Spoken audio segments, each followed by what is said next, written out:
الله والذي أرسل رسوله بالهدى ودين الحق ليظهره على الدين كله ولو كره المشركون। উপস্থিত আজকের ত্রয়োদশ নির্বাচনে মাদারীপুর 2 আসনের 10 দলীয় জোটের এমপি প্রার্থী মুফতি আব্দুস সোবহান খান, উপস্থিত আছেন রাজুর উপজেলা বাংলাদেশ জামাত ইসলামের আমির অধ্যক্ষ মোহাম্মদ আলী আকন সাহেব, উপস্থিত আছেন বাংলাদেশ জামাত ইসলামের সেক্রেটারি কাজী নজরুল ইসলাম ভাই, উপস্থিত আছেন আরও উপস্থিত আছেন কবিরাজপুর ইউনিয়নের দায়িত্বশীল আমির মাসুম বিল্লাহ ভাই, আরও উপস্থিত আছেন আমাদের মাঝে খেলাফত মজলিসের মিজানুর রহমান ভাই এবং অন্যান্য দায়িত্বশীল ভাই, আরও উপস্থিত আছেন খালিয়া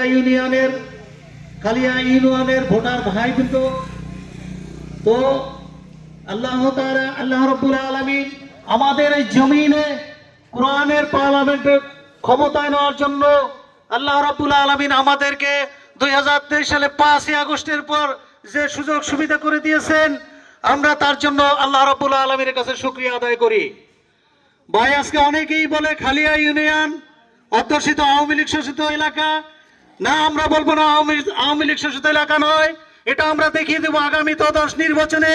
আমরা খালিয়া ইউনিয়নে বাংলাদেশ মাদারীপুর 2 আসনের 10 দলীয় জোটের এমপি প্রার্থী মুফতি আব্দুস সোবহান খান ভাইকে রিকশা মাথায় ভোট দিয়ে আমরা দেখিয়ে দেবো আমরা আওয়ামী লীগের লোক না। আমরা চাই শান্তি, আমরা চাই ঐক্য, আমরা চাই জোট। আপনারা হয়তো বলতে ভুলে গেছেন 2023 সালের পর থেকে দুটো পূজা বাংলাদেশে গেছে, যে দুটো পূজা আপনারা দেখেন মন্দিরে মন্দিরে বাংলাদেশ জামাত ইসলাম যেভাবে পাহারা দিয়েছে, আপনারা দেখেন 54 বছরে এইরকম পূজা হয় নাই, এত সুন্দরভাবে, এত নিরিবিলি ভাবে, এত নিরাপত্তা ভাবে আপনারা পূজা করতে পারেন নাই। আপনারা বলেন হিন্দু ভাইরা আছেন এখানে, দেখেন এই বছর 2025 সালে পূজা যেভাবে আপনারা উদযাপিত করছেন, দেখেন বাংলাদেশের কোনো জায়গায় কোনো রকম অকারেন্স ঘটে নাই। তাহলে সেটাই আপনারা অনুভব করেন যে বাংলাদেশ আজকে 2023 সালের পর 5ই আগস্টের পর আমরা অনেক শান্তিতে আছি। তো আমরা আগামীতে বাংলাদেশ জামাত ইসলামের সাথে ঐক্যজোট, 10 দলীয় ঐক্যজোট যারা আছে, তারা চায় এই দেশটাকে দুর্নীতিমুক্ত করার জন্য, তারা চায় এই দেশটাকে শান্তিতে আনার জন্য, তারা চায় এই দেশটাকে চাঁদামুক্ত করার জন্য। ভাই, তারা চাচ্ছে এই দেশের মা বোনেরা রাত 12টা, 1টা, 2টা, 3টার সময় হেঁটে যাবে, তারপরে কোনো সমস্যা হবে না। তারা এগুলো চায়, সমস্ত মানুষের ন্যায্য অধিকার তারা বুঝিয়ে দিতে চায় এই 10 দলীয় ঐক্যজোট। তো ইনশাআল্লাহ আগামীতে আমাদের দায়িত্বশীলরা আছে, মাওলানা মুফতি আব্দুস সোবহান ভাই অতি তাড়াতাড়ি আমাদের মাঝে ফিরে আসবে। আর একটা কথা হলো যে আপনারা এই ভোটের সাথে আর একটা ভোট দেবেন, যেটা হা ভোট। যে হা ভোটের কারণে, যে হা ভোট আমাদের এই দেশটাকে পরিবর্তন করে নিয়ে এসেছে, এই দেশটাকে আমরা সুন্দর হিসেবে গঠিত করে দিয়েছে, যেটার কারণে আর আগামীতে চাঁদা মুক্ত, দুর্নীতি মুক্ত একটা সামাজিক দেশ, একটা উন্নত দেশ, একটা বহির্বিশ্বের চাইতে আপনার দীর্ঘত দেখেন।